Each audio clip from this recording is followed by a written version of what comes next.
సోమరాజు వీళ్ళిద్దరు స్టోరీ విన్నారు కదా, వాళ్ళ లైఫ్ లో జరిగిన ఇన్సిడెంట్స్ బట్టి మీరు ఏం చెప్పాలనుకుంటున్నారు వాళ్ళకి ముందు? అంటే విధిరాత వల్ల తల్లిదండ్రులకి దూరమైన శైలజ మేడం, ప్రవర్తన వల్ల తల్లిదండ్రులని దూరం చేసుకున్న సోమరాజు. సో అయితే ఇక్కడ మనం చూసేటటువంటిది ఏంటంటే ఒక కామన్ కాన్సెప్ట్, కీలకమైన నిర్ణయాలు తీసుకునేటటువంటి సమయంలో, జీవితంలో కీలక మలుపు ఉండేటటువంటి సమయంలో తల్లిదండ్రులు దూరం అవుతే కనుక పిల్లలు ఏ విధంగా వాళ్ళ కష్ట నష్టాలను తీర్చిదిద్దుకునే ప్రయత్నానికి దూరం అవుతూ, వాళ్ళకి ఏంటంటే ఎవరు సలహా ఇచ్చేటటువంటి వాళ్ళు లేకపోగా ఎలా ఇబ్బందులు పడతారు, ఎస్పెషల్లీ ప్రేమించుకుని పెళ్లి చేసుకున్నారు.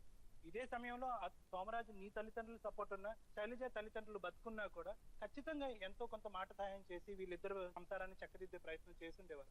సో ప్రధానంగా మనకి ఇక్కడ కనిపిస్తుంది ఏంటంటే టోటల్ గా ఐసోలేట్ అయినటువంటి ఇద్దరు ప్రేమికులు, కంప్లీట్ గా ఏకాకి అయినటువంటి ఇద్దరు ప్రేమికులు.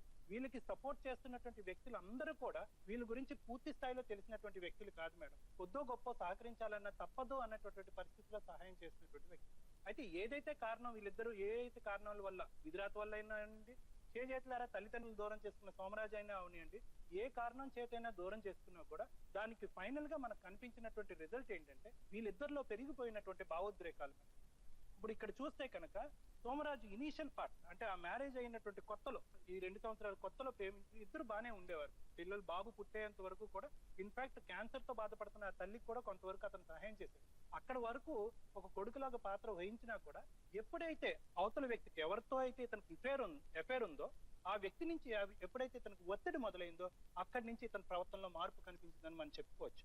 ఎందుకంటే ఇతను తీసుకునేటటువంటి నిర్ణయాల్లో విపరీతమైనటువంటి తొందరపాటు ఉంటుంది. ఒక షర్ట్ మార్చినంత విధంగా అతను ఏంటంటే మనుషులను మార్చేటటువంటి ఆలోచన, ఈ ప్రధానమైనటువంటి ఆలోచన వల్లే సోమరాజు ఈ రోజు నువ్వు నీ తరపున మాట్లాడేటటువంటి వాళ్ళు ఎవరు లేరు, నీ తల్లిదండ్రులు లేరు, మీదంతా చక్కటి జాయింట్ ఫ్యామిలీ. అలాంటి జాయింట్ ఫ్యామిలీ కూడా ఎవండి మీ సోమరాజు గురించి మీరు ఏం చెప్తారు అంటే కనుక నీ తరపున మాట్లాడటానికి కానీ, నిన్ను సహాయం చేయటం గురించి కానీ, లేకపోతే నువ్వు ఇంత కష్టాల్లో ఉన్నావు అయ్యో పాపం అనేటటువంటి సానుభూతి కానీ ఎక్కడి నుంచి కూడా మాకు రాలేదు.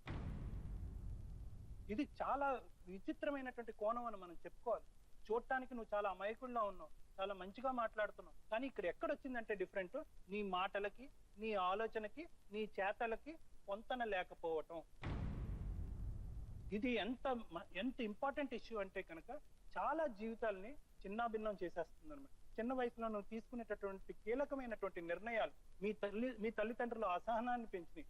వీడు ఎప్పటికీ బాగుపడ్డు, ఎప్పటికీ మారడు అనేటటువంటి ఉద్దేశంతో ఆఖరికి నిన్ను గడప కూడా తొక్కకుండా నిన్ను ఇంట్లోంచి బయటకు పంపించి కాగితం కూడా రాసుకుని మా ఆస్తుల్లో నీకు ఎటువంటి భాగం లేదు అని చెప్పి నిన్ను బయటకు పంపించారు అంటే కనుక వాళ్ళు ఎదురైన మూర్ఖులైనా అయి ఉండాలి, లేకపోతే నీ ప్రవర్తన అంత భయంకరంగా అయి ఉండాలి.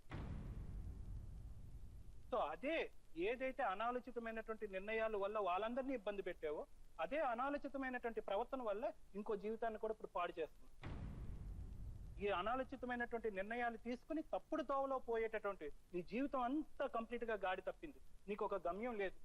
ఇప్పుడు ఆ అమ్మాయి కరెక్టా, ఈ అమ్మాయి నీ భార్య, ఇటువంటి చిక్కుముళ్ళలో, ఇటువంటి ఊబిలో నువ్వు ఈ రోజు కూరుకుపోయావు.